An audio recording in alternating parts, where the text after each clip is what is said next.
Hello everyone, welcome to my channel share with so friends. आज हम HRM के module D में chapter number 15 का पार्ट 5 करेंगे। तो ये चैप्टर है आपका friends industrial relation part A, और यहाँ पर हम बात करेंगे लेजिस्लेशन ऑन सोशल सिक्योरिटी। तो मतलब जो एम्प्लॉय होते हैं उनको सोशल सिक्योरिटी देने के लिए क्या क्या कानून लाए गए, क्या क्या एक्ट लाए गए, उसके बारे में हमें बात करनी है। 4 पार्ट ऑलरेडी हो चुके हैं, इसमें बहुत सारे एक्ट हैं और क्वेश्चन भी पूछे गए हैं, तो इसलिए कवर अच्छे से करवा रहा हूं मैं आपको इसे। तो लेजिस्लेशन ऑन अगर सोशल सिक्योरिटी की बात की जाए तो सबसे पहला एक्ट आया उसमें एम्प्लॉय कंपनसेशन एक्ट 1923। तो एम्प्लॉय कंपनसेशन एक्ट 1923 में आता है। उद्देश्य ये था कि अगर मान लो वर्क जॉब करते समय, नौकरी करते समय किसी व्यक्ति की एक्सीडेंट हो जाती है, एक्सीडेंट से डेथ हो जाती है या वो विकलांग हो जाता है, दिव्यांग हो जाता है किसी वजह से, तो उसको कुछ ना कुछ जो है इंजरी के लिए सर्टेन कंपनसेशन मिलना चाहिए। उसी के लिए एम्प्लॉय कंपनसेशन एक्ट लाया गया था। ठीक है। द एक्ट ऑब्जेक्टिव की बात करें, the act imposes an obligation upon the employer. Employer के ऊपर एक नैतिक जिम्मेदारी आ गई टू पे कंपनसेशन टू वर्कर्स, की कंपनसेशन दे वर्कर्स को for accident arising out of and in the course of employment. कि अगर जॉब के दौरान एक्सीडेंट हो जाता है, एम्प्लॉयमेंट के दौरान एक्सीडेंट हो जाता है, तो उसके लिए कंपनसेशन देना पड़ेगा किसको? जिसने नौकरी दी है, जो कंपनी है, जो एम्प्लॉयर है उसको। ठीक है। Act provide for compensation for the injury which is in addition to his normal wages. मतलब जितनी उसको सैलरी मिल रही है वो तो मिलेगी ही, उसके अलावा अदर एक्स्ट्रा कंपनसेशन देने की बात यहाँ पर की गई है। ठीक है। तो अगर किसी को इंजरी हो जाती है वर्क के दौरान तो उसको क्या करना पड़ेगा? आपको एक्स्ट्रा जो है पेमेंट देनी पड़ेगी, कंपनसेशन देना पड़ेगा। फीचर्स एंड मेन प्रोविजंस की अगर हम बात करें, यहाँ पर मेन प्रोविजन क्या है? The act applies to any person employed otherwise than in clerical capacity in railway, factories, mines, loading and unloading work on a ship, construction of roads and bridges and other hazardous occupation specified in schedule 2 of the act. तो ये act apply होता है किनके ऊपर? ऐसे employ जो clerk rank में नहीं है, क्लर्क नहीं होने चाहिए, otherwise than in clerical capacity, clerk ना हो, उसके अलावा जो एम्प्लॉय हैं उनको यहाँ कवर किया जाता है। वो रेलवे में काम कर रहे हों, फैक्ट्री में काम कर रहे हों, माइंस में काम कर रहे हों, या किसी समुद्री जहाज पर लोडिंग अनलोडिंग का काम कर रहे हों, सड़क के कंस्ट्रक्शन का काम, पुल के कंस्ट्रक्शन का काम, या कोई और खतरनाक काम जो कि इस एक्ट के शेड्यूल 2 में दिया गया कि हाँ जिनमें मतलब खतरा है, कुल मिलाकर ऐसे काम में अगर वो इन्वॉल्व हैं तो उनके ऊपर यह अप्लाई होता है। स्टेट गवर्नमेंट को पावर दी गई है कि वो इस एक्ट का स्कोप बढ़ा भी सकते हैं। मतलब अगर इसमें उनको लगता है कि इसके अलावा और काम को कवर करना है तो स्टेट गवर्नमेंट को पावर है। The act does not apply, ये अप्लाई नहीं होता है किसके ऊपर? आर्म्ड फोर्सेस के जो लोग होते हैं, आर्म्ड फोर्सेस के जो मेंबर्स होते हैं उनके ऊपर अप्लाई नहीं होता है। Compensation is payable for any personal injury sustained by the workman in an accident arising out of and in the course of employment. जो कंपनसेशन है वो मिलेगा किस चीज़ के लिए? अगर कोई पर्सनल इंजरी हो जाती है, किसी व्यक्ति को कोई चोट लग जाती है, किसी वर्कमैन को, है ना, किसी वर्कमैन को अगर चोट लग जाती है, किसी वजह से एक्सीडेंट हो जाता है। अब एक्सीडेंट जो है मतलब फैक्ट्री में भी हो सकता है, फैक्ट्री के बाहर भी हो सकता है। तो out of and in the course of employment, यानी नौकरी के दौरान अगर उसको चोट लग जाती है तो उस केस में कंपनसेशन दिया जाएगा। ठीक है। No compensation is payable if disablement does not continue for more than 3 days. अगर मतलब चोट आपको लगी है और 3 दिन से ज़्यादा, 3 दिन के अंदर अगर आप ठीक हो जाते हैं तो उस केस में भाई कोई कंपनसेशन आपको नहीं दिया जाता। छोटी मोटी चोट लग गई, 2-3 दिन में पट्टी करवाई, ठीक हो गए, तो उस केस में फ्रेंड जो है कोई कंपनसेशन का यहाँ पर प्रोविजन नहीं किया गया है। If the injury is caused when the workman was under the influence of drink और ड्रग्स, है ना, willfully disobeyed the an order or violation of safety rule, no compensation is payable। अब अगर मान लो कोई एम्प्लॉय है, वो शराब पिए हुए है, उसने ड्रग्स ले रखी है, या कोई आदेश दिया गया है उसको जानबूझ करके, जैसे कहा गया है कि अभी जो है ये माइन धंसने वाली है, मतलब माइन हो सकता है धंस जाए, इसके नीचे काम नहीं करना है, फिर भी तुम माने नहीं, ऑर्डर जा करके अंदर घुस गए और माइन धंस गई, तो इस केस में भी कोई कंपनसेशन नहीं दिया जाएगा। या कोई सेफ्टी का रूल्स रेगुलेशन है, उसको आपने वायलेट कर दिया, कहा गया है कि बिना हेलमेट पहने बिल्डिंग के आसपास नहीं घूमना है, बिना हेलमेट पहने टहल रहे हो, कोई ईंट गिरी, अगर चोट लग गई, कुछ हुआ, तो उस केस में no compensation will be given. तो ये सारी बातें ध्यान रखनी होंगी। Similarly if workman does not present himself for the medical examination और does not take the treatment which aggravates the injury, he is not eligible for compensation. यदि मान लो वर्कमैन जो है अपने आप को मतलब चोट लगी लेकिन वो मेडिकल एग्जामिनेशन के लिए जाने को राजी नहीं है कि नहीं हमको मेडिकल करवाना ही नहीं है, ठीक है, या जो भी ट्रीटमेंट एम्प्लॉयर की तरफ से अवेलेबल करवाया जा रहा है उसको ट्रीटमेंट लेने को राजी नहीं, बोल रहा है कि हम होम्योपैथिक दवा करवाएंगे, हमको वो सब चाहिए ही नहीं, अंग्रेजी की दवाइयाँ, ठीक है, तो उस केस में भी उसे कोई कंपनसेशन नहीं दिया जाएगा। शेड्यूल 1 में लिस्ट किया गया है, शेड्यूल 1 लिस्ट करता है डिफरेंट टाइप ऑफ इंजरी और कितना percentage loss of earning capacity और डिसेबलमेंट। यानी ये बोल रहे हैं कि शेड्यूल 1 में डिफरेंट टाइप की इंजरीज के बारे में बात की, किस किस तरीके की चोट होती हैं, उसकी वजह से डिसेबलमेंट कब मानेंगे, अर्निंग कैपेसिटी का कितना परसेंट लॉस हुआ, ये सारी बातें वो बताता है, ठीक है। इन सब चीज़ों के बारे में आपको शेड्यूल 1 में मिल जाएगा डिटेल। परमानेंट पार्शियल डिसेबलमेंट अगर होता है तो जितना इनकैपेसिटी हुई है, आपको पार्शियली डिसेबल हो चुके हैं परमानेंटली, लेकिन यानी एक टांग मान लीजिए कट ही गई है फॉर एग्जांपल, ठीक है, तो उस केस में अब एक टांग कटने की वजह से आप कितना जो है इनकैपेसिटी आपके अंदर आ चुकी है, उसके हिसाब से आपको कंपनसेशन पेमेंट की जाएगी। अगर टेम्प्रोरी डिसेबलमेंट हुआ है, मान लो कि पैर जैसे पैर की हड्डी टूट गई लेकिन उसमें प्लास्टर वगैरह बांध करके उसको ठीक किया जा सकता है, तो उस केस में फिक्स अमाउंट पर मंथ मिलेगी अप टू 5 ईयर, 5 साल तक आपको फिक्स अमाउंट मिलती रहेगी हर महीने, ठीक है, ये रूल्स इसके हैं। If any employee who is in employment for more than 6 month contacts occupational disease peculiar to that employment, it is deemed to be an injury arising out of and in the course of employment। अब ये बोल रहे हैं कि मान लो कोई employ है और उसने 6 महीने से अधिक की नौकरी करी है किसी फैक्ट्री में, लेकिन फैक्ट्री में ऐसा काम होता है जिसकी वजह से उस काम की वजह से उसको जो है कोई डिजीज हो गई, कोई बीमारी हो गई, ऑक्यूपेशनल डिजीज हो गई, ठीक है। ऑक्यूपेशनल डिजीज जैसे मान लो अगर आप लेड की फैक्ट्री में काम करते हैं तो लेड की वजह से हमें प्रॉब्लम हो सकती है, फास्फोरस की फैक्ट्री में काम करते हैं, मरकरी की फैक्ट्री में अगर आप काम करते हैं, केमिकल फैक्ट्री में अगर आप काम करते हैं, ठीक है, तो वहाँ पर केमिकल फैक्ट्री में अगर आप काम करते हैं और ऐसा केमिकल है वो जो कि सांस नली को प्रभावित करता है, तो उसकी वजह से अगर आपको कोई डिजीज हो जाती है तो फ्रेंड्स उसको भी यहाँ पर कवर किया जाता है, बशर्ते कि आपने 6 महीने से ज़्यादा काम किया हुआ हो। सम ऑफ द ऑक्यूपेशनल डिजीज में आप जो कि शेड्यूल 3 में बताई गई हैं कौन कौन से ऑक्यूपेशनल डिजीज हैं, एंथ्रैक्स, ठीक है, ये गिल्टी वगैरह जो हो जाती है, पॉइजनिंग हो गई है लेड की वजह से, फास्फोरस की वजह से या मरकरी की वजह से आपको पॉइजनिंग की प्रॉब्लम हो गई है, या टेलीग्राफिस्ट क्रैम्प वगैरह, संकुचन वगैरह हुआ है, इस तरीके के अगर रोग हो जाते हैं तो वो जैसे अगर बहुत ज़्यादा सीमेंट वगैरह की फैक्ट्री है वहाँ पर बहुत ज़्यादा डस्ट निकलती है, ठीक है, अब वो इतनी ज़्यादा डस्ट निकलती है कि वो डस्ट आपके शरीर में ऑब्जॉर्व हो रही है, उसकी वजह से हो सकता है आपको टीबी वगैरह हो जाए, ऐसे रोग भी हो जाते हैं, ओके, ट्यूबरकुलोसिस वगैरह रोग हो जाते हैं। अब अगर ऐसे रोग उस बीमार मतलब उस ऑक्यूपेशन की वजह से आपको बीमारी हो रही है तो उसके लिए भी आपको कंपनसेशन दिया जाएगा, ये बात यहाँ पर बताई जा रही है। अब इसी में एक और चीज़ आती है, doctrine of notional extension.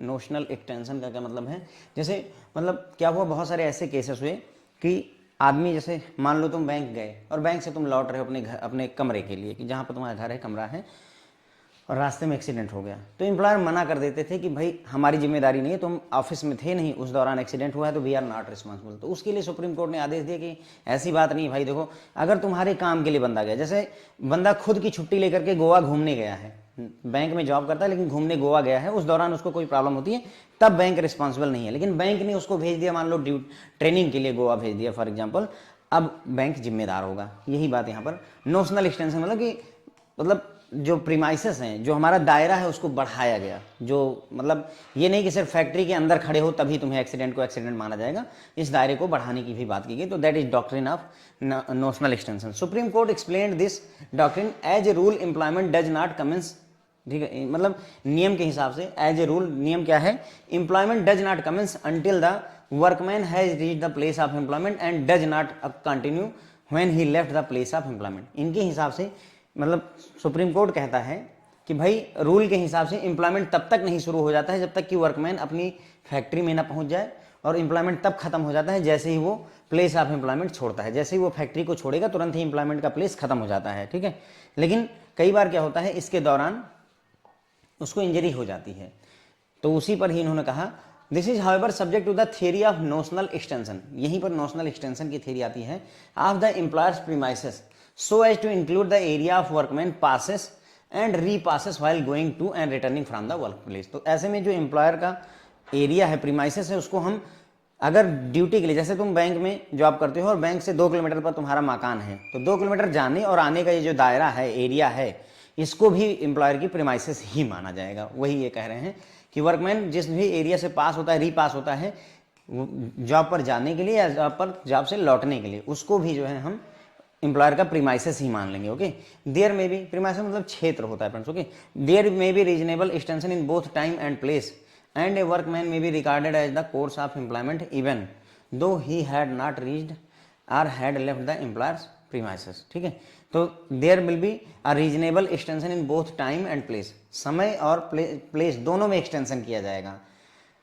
Workman may be regarded as in the course of employment even though he had not reached और had left the employer premises. मतलब ये बोल रहे हैं कि भले ही जो है एम्प्लॉयर की जो प्रीमाइसेस है, जो फैक्ट्री है, उससे तुम चले जा चुके हो, या एम्प्लॉयर की जो फैक्ट्री है वहाँ तक तुम पहुँचे भी नहीं हो, उसके बावजूद भी माना जाएगा कि तुम एम्प्लॉयमेंट के कोर्स में हो, मतलब तुम एम्प्लॉयमेंट में शामिल हो, ये मान लिया जाएगा। मतलब वही मेरा कहने मतलब है कि सड़क पर अगर आपको एक्सीडेंट हो जाता है ऑफिस जाते समय, तो अब उसमें बैंक मना नहीं कर सकता है कि भाई हमारी जिम्मेदारी नहीं है, क्यों? क्योंकि वो बैंक ही जा रहा था बंदा हमारा। Okay, the fact and circumstances of the cases will have to be carefully examine in order to determine whether the accident arose out of the and in the course of employment, keeping in view that all the time this theory of notional extension। ये हुआ था Saurashtra salt manufacturing company versus VV Raja and others के case में। तो ये मतलब supreme Court ने कहा कि जब भी हम ये डिसाइड करेंगे कि जो इंजरी हुई है, जो एक्सीडेंट हुआ है, वो क्या जॉब के दौरान हुआ है, एम्प्लॉयमेंट के दौरान हुआ है या नहीं हुआ है, इसके लिए हमें नोशनल एक्सटेंशन के कॉन्सेप्ट को ध्यान में रख करके चलना होगा। ओके, उसके बाद में आगे बढ़े तब इंसिडेंटली सुप्रीम कोर्ट है सब्सिक्वेंटली ऑब्जर्व, मतलब उसके बाद में सुप्रीम कोर्ट ने ऑब्जर्व किया while examining the point under the employees state insurance act 1948 that in order to succeed in such case it has to be proved by employee. तो इन्होंने कहा, सुप्रीम कोर्ट ने कहा कि भाई अगर जॉब के दौरान तुम्हारा एक्सीडेंट हुआ तो एम्प्लॉय को प्रूव करना पड़ेगा। क्या चीज़ प्रूव करनी पड़ेगी? कि एक्सीडेंट हुआ था। पहले तो तुम ये प्रूव करो कि एक्सीडेंट हुआ था। एक्सीडेंट जो है उसका कनेक्शन है एम्प्लॉयमेंट के साथ में, जो भी एक्सीडेंट हुआ उसमें एम्प्लॉयमेंट की वजह से हुआ। जैसे मान लो तुम्हें फील्ड रिकवरी के लिए भेज दिया गया, अब रिकवरी तो बैंक की जॉब के लिए ही गए हो ना, अपने काम के लिए तो गए नहीं हो। इसी तरीके से मान लो तुम्हारी ट्रेनिंग दिल्ली लग गई, अब तुम उत्तराखंड में रहते हो, दिल्ली जा रहे हो, रास्ते में एक्सीडेंट हो गया, तो एम्प्लॉयमेंट के दौरान हुआ, ये चीज़ आपको साबित करनी पड़ेगी। Okay, the accident must have been suffered in course of employment. ठीक है, एक्सीडेंट जो हुआ है वो मतलब एम्प्लॉयमेंट के दौरान हुआ रहना चाहिए। 15 दिन की छुट्टी लिए पड़े हो और उसमें एक्सीडेंट हुआ है तो उसे नहीं एक्सेप्ट किया जाएगा। और ये बात कही गई थी regional director ESI corporation and other versus Francis D'Costa and other के केस में। ठीक है, तो अगर हम इन शॉर्ट कहना चाहें तो निष्कर्ष ये निकलता है कि भाई एक्सीडेंट हुआ रहना चाहिए, लेकिन वो जो है उसका कनेक्शन होना चाहिए एम्प्लॉयमेंट के साथ में, जॉब के दौरान ही एक्सीडेंट हुआ रहना चाहिए, ये चीज़ नेसेसरी होती है। ठीक है, तो यही था। ये पूछा जा सकता है डॉक्ट्रिन ऑफ नोशनल एक्सटेंशन क्या होता है, तो ध्यान रखिएगा आप इस चीज़ को। ठीक है, तो हमने यहाँ पर एम्प्लॉयज़ कंपनसेशन एक्ट 1923 की बात की।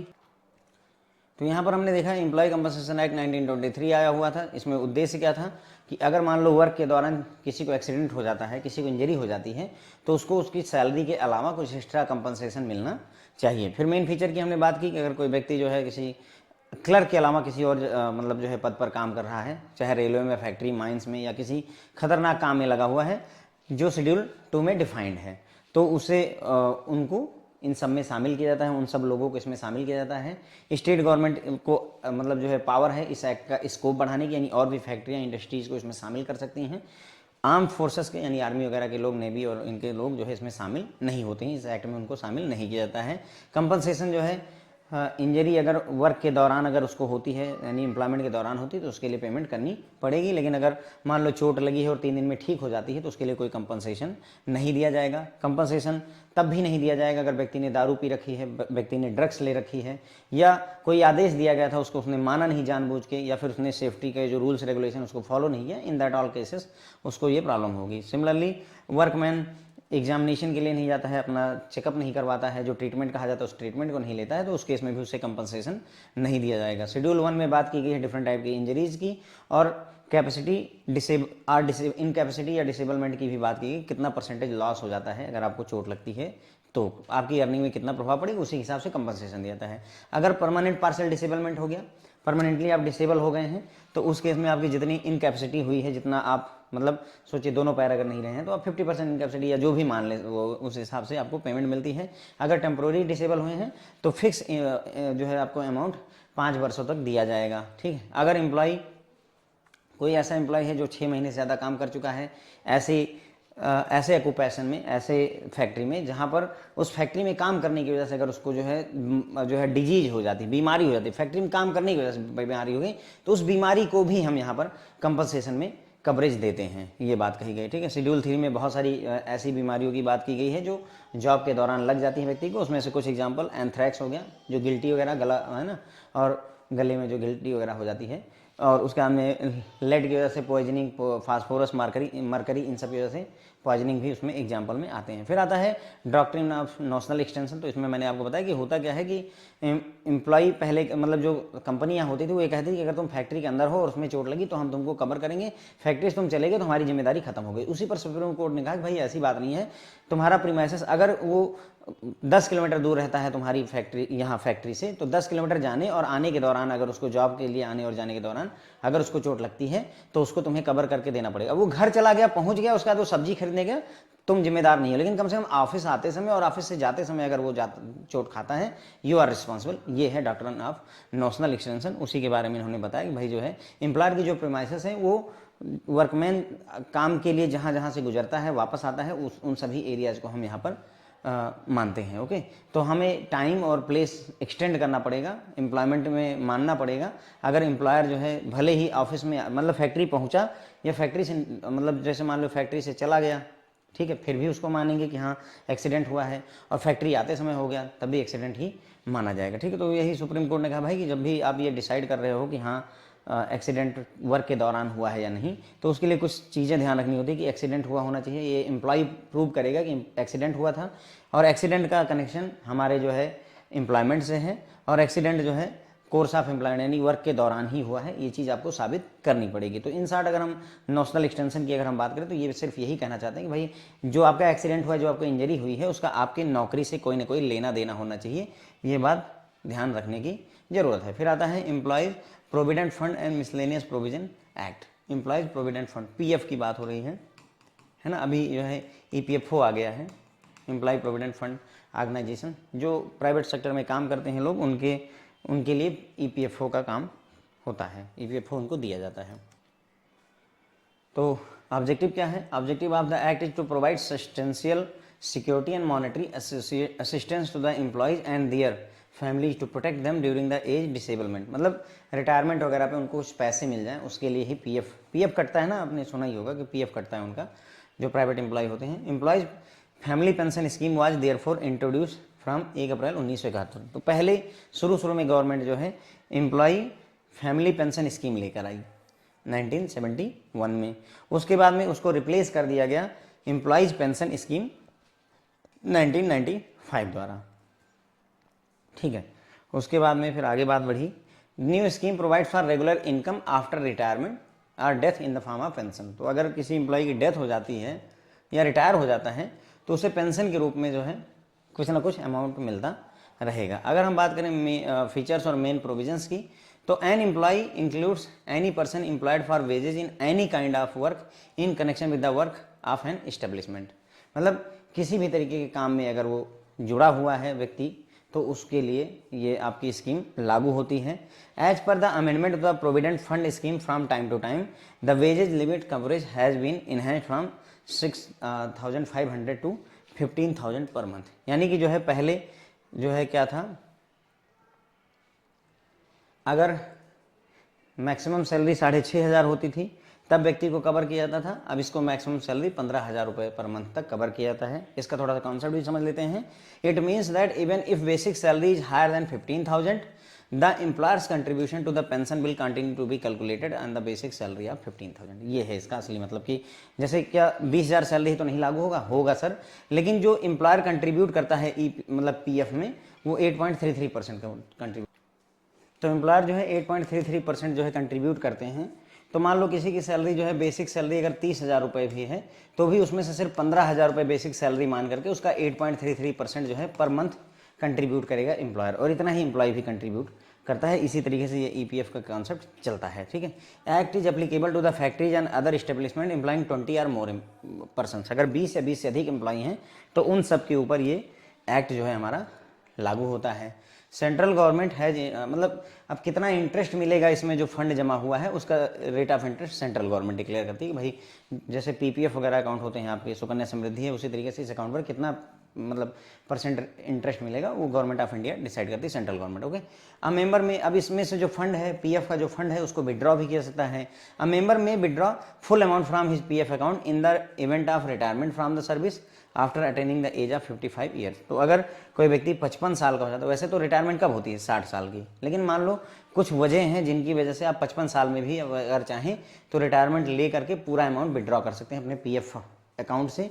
रिटायरमेंट किस वजह से हुआ है? Retirement on account of permanent incapacity, यानी वैसे तो 60 साल में रिटायरमेंट होती है, लेकिन 55 ईयर में आपको रिटायरमेंट मिल रही है क्योंकि आप इनकैपेसिटी हो गई है, एक्सीडेंट वगैरह हो गया, किसी वजह से आप नहीं काम कर पा रहे हैं, तो उस केस में भी आपको रिटायरमेंट दे दी गई। या आप विदेश जा रहे हैं परमानेंट सेटलमेंट के लिए तो भी आप रिटायरमेंट ले सकते हैं 55 साल की उम्र में। Termination in the course of mass retrench, मतलब छटाई हुई है सबकी और उसमें आपको जो है निकाल के बाहर कर दिया गया है, तो उन सभी केसेस में आप फुल अमाउंट जो है 55 साल या उसकी बाद की एज में फुल अमाउंट विड्रॉ किया जा सकता है, कोई मना ही नहीं है। रिफंडेबल ट्रांसफर विड्रॉल, यानी कि रिफंडेबल विड्रॉल भी किया सकता है पीएफ अकाउंट से। रिफंडेबल का मतलब आप पैसे निकाल लो और उसे वापस भर दो। सोचो कि आपके पीएफ अकाउंट में 20 लाख रुपए हैं, आप उसमें से 5 लाख रुपए विड्रॉ कर दो किसी काम के लिए और बाद में 5 लाख रुपए वापस उस अकाउंट में भर देंगे, तो ये होता है रिफंडेबल विड्रॉल। ठीक है, refundable withdrawal can be made for house building, आप अपना घर बनवा रहे हैं उसके लिए निकाल लीजिए, LIC की पॉलिसी भरनी है, या फैमिली में आपके किसी सदस्य को जो है चोट मतलब जो है बीमारी हो गई है, घर के किसी सदस्य की शादी है, बेटा बेटी भाई सिस्टर किसी की भी शादी है, तो अप टू सर्टेन लिमिट जो है आप इसमें से पैसा निकाल सकते हैं, लेकिन वापस डालना पड़ेगा, तो ये रिफंडेबल विड्रॉल होता है।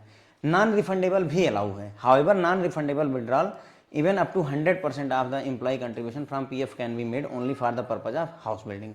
तो नॉन रिफंडेबल विड्रॉल भी किया जा सकता है, लेकिन कितना किया जाएगा? जो भी एम्प्लॉय का कंट्रीब्यूशन उसका 100%, यानी कि सोचो जैसे मैंने बताया ना इसमें दोनों कंट्रीब्यूट करते हैं, 8.33% जो है एम्प्लॉयर का, जितनी भी सैलरी है 15,000 बेसिक मान के उसका इतना है, तो सोचो कि अगर एम्प्लॉय ने सोचो 50 लाख रुपए कंट्रीब्यूट किया है, हो सकता है एम्प्लॉयर ने भी 50 लाख किया हो, तो जितना एम्प्लॉय का कंट्रीब्यूशन उसका 100% नॉन रिफंडेबल विड्रॉल कर लीजिए। नॉन रिफंडेबल मतलब वापस करना ही नहीं है, निकाल लो ले जाओ, लेकिन ये सिर्फ जो है घर बनवाने के लिए ही पीएफ से निकाला जा सकता है, और किसी काम के लिए शादी वादी के लिए अगर निकालोगे है ना, या किसी मेंबर को बीमारी है उसके लिए निकालोगे तो रिफंड करना पड़ेगा, वापस करना पड़ेगा। अगर घर बनवाने के लिए ले रहे हो तो उस केस में निकाल लो, जितना तुमने कंट्रीब्यूट किया पूरा पूरा निकाल लो और तुम्हें वापस कुछ नहीं करना है। ठीक है, न एम्प्लॉय पीएफ स्कीम क्या एम्प्लॉइयों पर लागू होती है? नहीं, ये नहीं लागू होती है। Employee of bank who are member of IBA, चूंकि हम सभी के सभी मेंबर ही होते हैं इंडियन बैंक एसोसिएशन के, who have opted for the pension scheme are not eligible to be paid the management contribution of the provident fund. ठीक है, तो जिनको पेंशन स्कीम में कवर किया गया है, पहले जो पेंशन स्कीम होती थी उसमें जो लोग कवर्ड हैं वहां पर मैनेजमेंट का कंट्रीब्यूशन जो 8.33% का होता है प्रोविडेंट फंड में, वो उसके लिए एलिजिबल नहीं होते हैं। ठीक है, तो एम्प्लॉयर मतलब जो एम्प्लॉई IBA के मेंबर हैं जिन्होंने पेंशन स्कीम हम सबने की ही थी, पहले वाले जो हमारे एम्प्लॉई हैं जो स्टाफ्स हैं वो सबने पेंशन स्कीम ले रखी है, हम लोगों ने NPS ले रखा है, तो चाहे NPS लिया हो चाहे पेंशन स्कीम रखी हो, हम लोग जो है मतलब मैनेजमेंट का कंट्रीब्यूशन पीएफ में नहीं होता है, मैनेजमेंट अपनी तरफ से 8.33% नहीं देगा, बात खत्म हो गई। उसके बाद में फर्दर एम्प्लॉय जिन्होंने ज्वाइन किया है बैंक में 1 अप्रैल 2010 के बाद में, है ना, 1 अप्रैल 2010 के बाद जो लोग ज्वाइन किए उनको पेंशन से हटा दिया गया था, उनके लिए NPS आया था, वो भी एलिजिबल नहीं है provident fund contribution and they are eligible for contributory pension, तो उनको मतलब कंट्रीब्यूटरी पेंशन स्कीम में शामिल किया गया।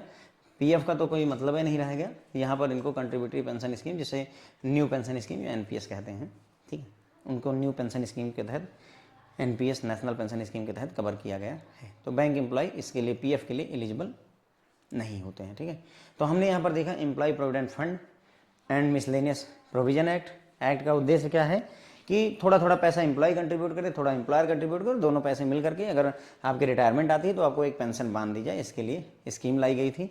ठीक है, एम्प्लॉय और उसकी फैमिली को प्रोटेक्ट करने के लिए ओल्ड एज में डिसेबलमेंट की वजह से, इसके लिए पहले फैमिली पेंशन स्कीम लाई गई 1971 में, 1971 में, उसके बाद में फिर एम्प्लॉय पेंशन स्कीम 1995 आई, उसके बाद में स्कीम जो है रेगुलर इनकम देती है, रिटायरमेंट के बाद में या डेथ हो जाए एम्प्लॉय की तो पेंशन के रूप में रेगुलर इनकम देती है। मेन फीचर की अगर हम बात करें तो एम्प्लॉय, ठीक है, किसी भी काम में अगर इन्वॉल्व है तो ये अप्लीकेबल होता है। उसके बाद में इसमें अमेंडमेंट किया गया प्रोविडेंट फंड स्कीम में। पहले जो वेजेज लिमिट थी वो 6,500 रुपये की थी, अब उसे बढ़ा करके 15,000 रुपये पर मंथ कर दिया गया 1/9/2014 से। 15,000 करने का मतलब क्या है कि क्या 15,000 सैलरी होगी उससे ऊपर नहीं कवर करेंगे? तो ऐसा नहीं है, सैलरी कुछ भी हो, बेसिक सैलरी कुछ भी हो, लेकिन एम्प्लॉयर यही मानेगा कि तुम्हारी मैक्सिमम सैलरी 15,000 है, उसका 8.33% वो कंट्रीब्यूट करता है हर महीने। उन सभी फैक्ट्री और इस्टेब्लिशमेंट कंपनियों पर लागू होता है जहाँ पर 20 या 20 से अधिक लोग काम कर रहे हैं। कितना इंटरेस्ट मिलेगा प्रोविडेंट फंड के ऊपर वो सेंट्रल गवर्नमेंट डिसाइड करती है। उसके बाद में अगर कोई व्यक्ति 55 साल की एज में रिटायर हो जाता है तो अपना पूरा पैसा विड्रॉ कर सकता है पीएफ अकाउंट से। लेकिन 55 साल में रिटायरमेंट होती नहीं है, 60 पे होती है। तो 55 में रिटायरमेंट 3 वजहों से हो सकती है। पहला, आपके अंदर इनकैपेसिटी आ गई है, किसी वजह से आप काम करने में सक्षम नहीं हैं, या आप विदेश में जाकर सेटल होना चाहते हैं, या आपको जो है बहुत सारे लोगों को जॉब से निकाला गया, उसकी वजह से आपको भी निकाल देगा। तो इन सभी केसेस में आप फुल विड्रॉल कर सकते हैं। इसके अलावा रिफंडेबल विड्रॉल हो सकता है पीएफ अकाउंट से, घर बनवाने के लिए, एलआईसी पॉलिसी भरने के लिए, फैमिली मेम्बर को किसी बीमारी हो गई है, घर में किसी की शादी है, इन सब वजहों पे आप जो है पीएफ अकाउंट से पैसे निकाल लीजिए। लेकिन ये रिफंडेबल होता है, यानी आपको वापस करना पड़ेगा। उसके अलावा नॉन रिफंडेबल भी किया जा सकता है।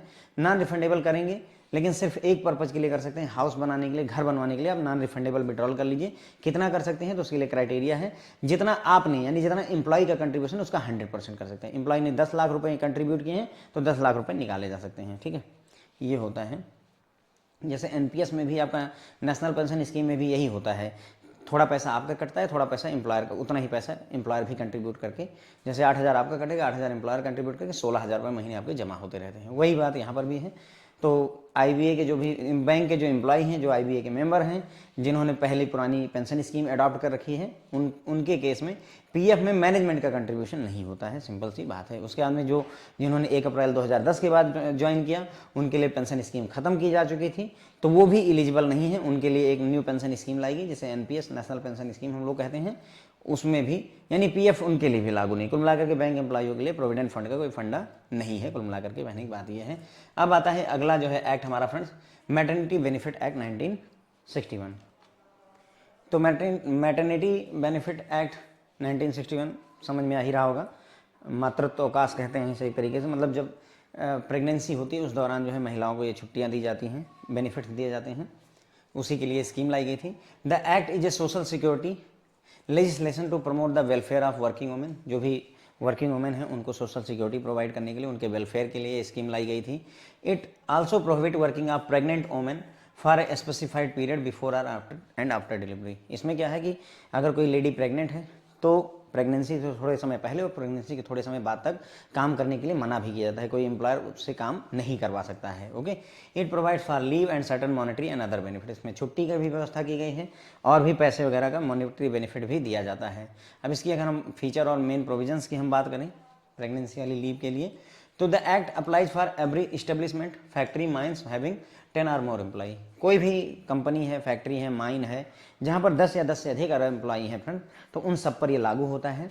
स्टेट गवर्नमेंट को पावर है कि वो इसके स्कोप को बढ़ा सकती है अपने हिसाब से। यानी मेरा कहने का मतलब ये है कि जैसे हम यहाँ 26 वीक बता रहे हैं, हो सकता है किसी राज्य में 40 वीक की छुट्टी मिलती हो, क्योंकि राज्य सरकार को अधिकार है। तो राज्य यानी स्टेट टू स्टेट ये डिफरेंस हो सकता है, क्योंकि राज्य सरकार को पावर दी गई है, तो चेंजेस आ सकते हैं। लेकिन जो मतलब एक स्टैंडर्ड जो एक्ट है वो हम यहाँ डिस्कस करें तो maximum period of maternity leave is 26 week. 26 हफ्ते की छुट्टी मिलती है। 26 हफ्ते लगभग जो है आपका हर महीने में जो है हर महीने में 4 हफ्ते होते हैं, तो 6 चौके 24, तो लगभग जो है 26 हफ्ते की यानी कि 6 माह की छुट्टी मिलती है। 6 मंथ की जो है लीव मिलती है। 26 हफ्तों की जो है छुट्टी मिलती है। कब से? ये मिलती है 1 जुलाई 2017 से ये एप्लीकेबल है, with effect from 1 July 2017, 1 July 2017। 26 week की जो है मैटरनिटी लीव मिलती है। मैक्सिमम पीरियड ये है, जिसमें से 8 weeks before the date of delivery ली जा सकती है। यानी कि जैसे जो भी मान लीजिए यहाँ पर डिलीवरी की ड्यू डेट है आपके हिसाब से, तो उसकी 8 हफ्ते पहले से आप छुट्टी ले सकते हैं। और कुल मिला करके ये टोटल मिला करके 8 हफ्ते पहले से लेकर के और सारा टाइम मिला करके 26 वीक का आपको टाइम मिलता है। तो 8 हफ्ते अगर आपने पहले ले लिए हैं तो 18 हफ्ते बाद में ले लीजिए। कुल मिला करके 26 हफ्तों की आपको छुट्टी मिलती है। क्लियर हो जाती है मेरे ख्याल से बात। प्रोवाइडेड दैट, अब यहाँ पर ये भी इन्होंने कहा कि 2 बच्चों तक आपको 26 हफ्तों की छुट्टी मिलेगी। 2 बच्चों तक आपको पहला बेबी होता है 26 वीक की छुट्टी मिलेगी, आपको दूसरा बेबी होता है 26 वीक की आपको छुट्टी मिलेगी। अब अगर आपको थर्ड बेबी होता है, फोर्थ बेबी होता है, तो उस केस में कितने की छुट्टी मिलेगी? तो उस केस में फ्रेंड्स जो है आपको 12 वीक की छुट्टी मिलती है। तीसरे बेबी के केस में आपको 12 हफ्तों की छुट्टी मिलती है, चौथे के में भी 12 हफ्ते की छुट्टी मिलती है, ठीक है। और एक और बात है, जैसे जब आपको 26 वीक की छुट्टी मिल रही थी तो आपको कहा गया था कि डिलीवरी से 8 हफ्ते पहले, 8 वीक पहले आप छुट्टी ले सकती हैं, डिलीवरी से 8 हफ्ते पहले छुट्टी ले सकती हैं। लेकिन यहाँ चूँकि आपको 12 वीक की छुट्टी टोटल मिल रही है तो डिलीवरी से आप 6 वीक पहले तक पहले छुट्टी अप्लाई कर सकते हैं। बस ये एक चेंजेस आ जाता है। आई बिलीव मेरी बात थोड़ी बहुत क्लियर हुई होगी, ठीक है। तो मैक्सिमम जो, अगर आपका किसी वुमेन के पास 2 या 2 से अधिक सर्वाइविंग चिल्ड्रन हैं, सर्वाइविंग मतलब जिंदा बच्चे हैं अगर उनके पास, तो उनको 12 हफ्तों की छुट्टी मिलती है, जिसमें से 6 not more than 6 week shall precede the date of her expected delivery. जो डॉक्टर ने बताया हो उससे 6 हफ्ते पहले वो छुट्टी के लिए अप्लाई कर सकती है, 6 वीक पहले। टोटल कितने की मिलेगी? 12 हफ्तों की छुट्टी। तो सोचो कि डिलीवरी से पहले उसने 6 हफ्ते की छुट्टी ले ली और डिलीवरी के बाद में भी 6 हफ्ते की वो और छुट्टी ले सकती है तीसरे चौथे बच्चे में, ऐसी व्यवस्था की गई है, ठीक है। आई बिलीव चीज़ें क्लियर हो रही हैं। मैटरनिटी लीव, अब अगर मान लो किसी ने बच्चे को अडॉप्ट करना है, ठीक है, बच्चे को गोद लेना है, लीगली अगर अडॉप्शन किया जा रहा है चाइल्ड का जिसकी एज 3 महीने से कम की है, तो उस केस में भी 12 हफ्ते की छुट्टी का प्रोविज़न किया गया है और ये 1 अप्रैल 2017 से लागू है, ठीक है। तो 12 हफ्तों की छुट्टी अगर बच्चे को अडॉप्ट किया जाए, लीगली अडॉप्ट करें, किसी को ऐसे ले आए हैं वाला नहीं, लीगली अगर आप अडॉप्ट करते हैं तो 12 हफ्तों की छुट्टी मिलती है। To be entitled for maternity leave a woman must have work for not less than 80 days in 12 month immediately preceding the date of expected delivery. अब यहाँ पर नियम ये है कि मतलब डिलीवरी डेट से 12 महीने पहले से चेक करिए, कम से कम इस 12 महीने में 80 जो है 80 डेज हो चुके हों उसको काम करते हुए, नॉट लेस देन, है ना, women has must has work for not less than 80 days, कम से कम 80 दिन उसने काम किया हो 12 महीनों में, उसने कम से कम पिछले 12 महीनों में उसने कम से कम 80 दिन काम किया हो, तभी ये मैटरनिटी लीव मिलेगी। ओके, ये इसकी गाइडलाइन होती है, ध्यान रखिएगा। 80 days, not less than 80 days. अगर मिस कैरेज हो जाता है तो उस केस में 6 हफ्तों की छुट्टी की व्यवस्था की गई है from the day of miss carriage. अगर किसी लेडी को बेबी खराब हो जाता है, किसी वजह से मिस कैरेज हो जाता है, तो 6 हफ्ते की छुट्टी की व्यवस्था की गई। कब से? From the day of miss carriage, miss carriage की डे से 6 हफ्ते की छुट्टी की व्यवस्था की गई है। For illness arising out of delivery, premature birth हो गई बच्चे की, मिस कैरेज हो गया, a woman can take extra leave up to maximum period of 1 month. तो अगर मान लो डिलीवरी की वजह से तबीयत खराब हो गई है या प्री मेच्योरली बच्चा जो है बर्थ कर गया है, पैदा हो गया है, मिसकैरेज हो जाता है, तो इन सभी वजहों की वजह से, मतलब इन सभी कारणों से मैक्सिमम 1 महीने की छुट्टी उसे अलाउ की जाएगी। यहाँ 1 महीने की छुट्टी ले सकती है। A women employee can ask for light work from for 1 month preceding the 6 week delivery. यानी कि जैसे मान लीजिए अभी डिलीवरी में 6 महीने बचे, 6 वीक बचे हुए हैं, 6 हफ्ते बचे हुए हैं, तो उसके 1 महीने पहले से अगर आप चाहो तो अपने एम्प्लॉयर से कह दो कि सर अब मुझे हल्के काम दीजिए, बहुत ज़्यादा भारी कामों की उम्मीद मेरे से मत करिए, ये कहा गया है। ओके, तो an woman employee can ask for light work for 1 month preceding the 6 week delivery. Delivery के 6 हफ्ते से पहले 1 महीने, ठीक है। तो 6 हफ्ते, तो डिलीवरी के 6 हफ्ते पहले तो वो छुट्टी पर चली जाएगी, मान लो उसके 1 महीने पहले से अपने एम्प्लॉयर को बोल देगी भाई ऐसा है कि छोटे मोटे काम करवा लो, हमसे ज़्यादा उम्मीदें ना रखो, ठीक है। यहाँ पर एक छोटी सी बात हुई, यहीं पर शामिल कर देते हैं कि अभी जो 12th बायपार्टिट सेटलमेंट हुआ है 8 मार्च 2024 को, उसमें वुमेन एम्प्लॉय को 1 दिन की सिक लीव की per month without medical certificate allow किया गया है, ठीक है। बहुत अच्छा इनिशिएटिव है। हर महीने 1 दिन की छुट्टी बिना किसी मेडिकल सर्टिफिकेट के, किसी आप आराम से 1 दिन की छुट्टी पर सिक लीव पर मंथ जा सकती हैं। तो ये एक अच्छी व्यवस्था है अपने आप में, नहीं तो मेडिकल बनवाना ही अपने आप में चैलेंज है। A women worker after resuming duty after delivery is to be given 2 nursing break in addition to her regular rest interval to nurse the child till it attain the age of 15 month. तो मान लीजिए जो है delivery हो गई है, उसके बाद में लेडी जो है वर्क को ज्वाइन करती है, महिला वर्क को ज्वाइन करती है, तो उसे जो है 2 बार मतलब जो है नर्सिंग ब्रेक दिया जाएगा कि वो अपने बच्चे को जो है दूध वगैरह पिला सके, इस तरीके की व्यवस्था की जाएगी। जब तक कि बच्चा जो है 15 महीने का नहीं हो जाता है तब तक के लिए 2 नर्सिंग ब्रेक उसको दिए जाएंगे। जो रेगुलर रेस्ट लेती है, जैसे लंच होता है तो लंच तो करना ही है, उसके अलावा 2 नर्सिंग ब्रेक उसको दिए जाएंगे। और हर एक वोमेन एम्प्लॉय को, है ना, women entitled to maternity benefit is also entitled to medical bonus of 250 रुपये का उसे मिलेगा। 250 रुपये का बोनस मिलता है मेडिकल का, अगर जो है प्री नेटल या पोस्ट नेटल केयर जो है नहीं प्रोवाइड किया गया है एम्प्लॉयर द्वारा। एम्प्लॉयर द्वारा बच्चे का पैदा होने से पहले या पैदा होने के बाद में नवजात शिशु की केयर के लिए कोई अगर व्यवस्था नहीं की गई तो 250 रुपये का मेडिकल बोनस दिया जाएगा, ठीक है। इसके अलावा एम्प्लॉयर को अलाउ करना होगा 4 विजिट्स अ डे टू क्रीसे। क्रीसे होता है शिशु गृह, जहाँ पर बच्चों को रखा जाता है, शिशु गृह जहाँ पर बच्चों को रखा जाता है। Which shall also include the interval for rest allowed to her. तो दिन भर में 4 बार वो अपने बच्चे से मिलने जा सकती है शिशु गृह में, क्रीसे में, ठीक है। और इसमें उसका जो रेगुलर रेस्ट का इंटरवल है वो भी शामिल कर लिया जाता है। मतलब सोचो अगर जैसे लंच, अगर आधे घंटे का लंच करती है तो उसको भी एक बार काउंट कर लिया जाएगा कि हाँ जो है 4 में से एक बार लंच का भी समय उसमें इंक्लूड कर लिया जाता है। तो कुल मिलाकर के दिन में वो 4 बार अपने बच्चे से मिल सकती है। कुल मिलाकर के यही है। Every establishment and intimate in writing and electronically to every woman at the time of her initial appointment regarding every benefit available under the act। तो ये कह रहे हैं कि हर एक कंपनी को चाहिए कि जब भी उसको कोई महिला एम्प्लॉय ज्वाइन करती है तो उसको राइटिंग में ये बात बताए कि उसको जो है ये मैटरनिटी लीव एक्ट के तहत क्या क्या बेनिफिट अवेलेबल हैं। ये ऐसा जो है गवर्नमेंट ऑफ इंडिया ने गजट में पब्लिश किया हुआ था। डेट्स इररिलेवेंट है हमारे लिए, लेकिन मतलब गवर्नमेंट ऑफ इंडिया ने कह रखा है कि भाई आपको ये बताना तो पड़ेगा कि मतलब हमारे महिला साथी जो हैं उनको क्या क्या बेनिफिट मिलने वाले हैं। Okay, apart from benefit provided under act some states provide additional benefit such as free medical aid, maternity bonus, provision of creches. इसके अलावा कुछ राज्यों में एडिशनल बेनिफिट दिए जाते हैं, जैसे मेडिकल सहायता दी जाती है उनको, मैटरनिटी का बोनस दिया जाता है और ये शिशु गृह का व्यवस्था की जाती है। इस तरीके मैंने कहा कुछ राज्यों में, या हो सकता है राज्य सरकारों में, हो सकता है बैंक में अलग छुट्टी का प्रोविजन हो, राज्य सरकार में हो सकता है तीसरे बच्चे में भी 26 हफ्ते की छुट्टी दे रहे हो, 6 महीने की छुट्टी दे रहे हो, कोई बड़ी बात नहीं है इसमें। ओके, क्योंकि राज्य सरकार को अधिकार है, तो यहाँ पर डिस्कशन का मुद्दा होना नहीं चाहिए सर, ठीक है। बस ये समझिए कि हम आपको जो एक्ट है वो पढ़ा रहे हैं। पेमेंट ऑफ ग्रेजुटी एक्ट इसमें एक और है 1972, इसके बारे में हम अगली वीडियो में बात करें क्योंकि काफ़ी लेक्चर बड़ा हो जाएगा, ऑलरेडी हो चुका है, ठीक है। तो एक बार फटाफट, मैटरनिटी बेनिफिट एक्ट 1961 में आया था। ये जो वर्किंग वुमेन होती हैं उनको प्रेगनेंसी के दौरान हेल्प करने के लिए लाया गया था, उनके वेलफेयर के लिए लाया गया था। इसमें जो है छुट्टी प्रोवाइड की जाती है, अदर मॉनेटरी बेनिफिट भी दिए जाते हैं। ये 10 या 10 से अधिक एम्प्लॉई हैं तो उन फैक्ट्रियों पर लागू होता है। स्टेट गवर्नमेंट इसके स्कोप को बढ़ा सकता है। मैक्सिमम छुट्टी जो है मैटरनिटी लीव की पहले बच्चे और दूसरे बच्चे में 26 हफ्ते की मिलती है। उसमें भी इस 26 हफ्ते में से प्रेगनेंसी डेट जो डॉक्टर ने दे रखी उससे 8 हफ्ते पहले छुट्टी के लिए अप्लाई किया सकता है। ओके, 8 हफ्ते के मतलब 2 महीने पहले अप्लाई किया सकता है। टोटल 6 महीने की छुट्टी होती है। अगर आप गणित लगाओगे तो 26 हफ्ते के मतलब 6 महीने होता है, ठीक है। अब अगर 2 बच्चे पहले से हैं उसके बाद में, या 2-3 बच्चे पहले से हैं और उसके बाद में अगर बच्चे होते हैं तो 12 हफ्तों की छुट्टी की व्यवस्था की गई है। पहले और दूसरे बच्चे में 26 हफ्ते हैं, तीसरे और उसके बाद वाले बच्चों में 12 हफ्तों की छुट्टी की बात की गई है। यहाँ पर जो 26 हफ्ते दिए जाते हैं पहले और दूसरे बच्चे में, वहाँ डिलीवरी से 8 हफ्ते पहले छुट्टी अप्लाई की जा सकती है।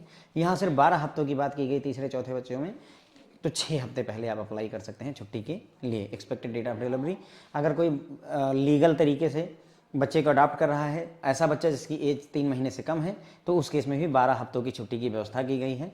उसके बाद में ये छुट्टी उन्हीं को मिलेगी, ये बेनिफिट उन्हीं को मिलेगा जिन्होंने प्रेगनेंसी की डिलीवरी यानी डिलीवरी के 12 महीने पहले कम से कम 80 दिन काम किया हो, कम से कम 80 दिन काम किया हो।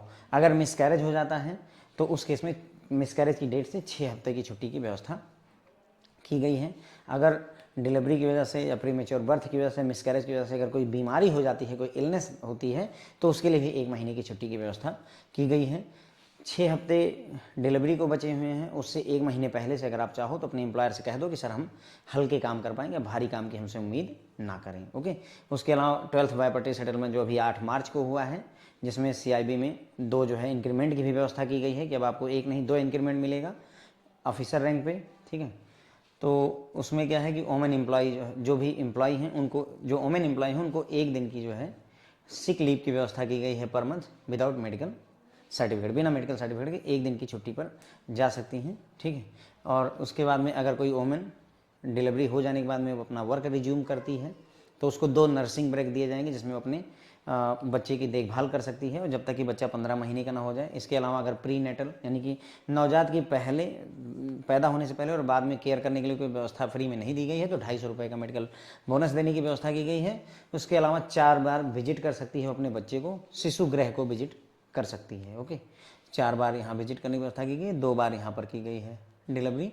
अगर 2 नर्सिंग ब्रेक दिए जाएंगे, ठीक है, 2 नर्सिंग ब्रेक दिए जाएंगे जब तक 15 महीने का ना हो जाए और 4 बार वो अपने शिशु गृह में बच्चे को विजिट कर सकती है। उसके बाद में जब भी महिला एम्प्लॉय ज्वाइन करेगी तो सारी डिटेल्स आपको बतानी चाहिए कि लिखित में बताइए कि हाँ क्या क्या बेनिफिट मिलने वाले हैं।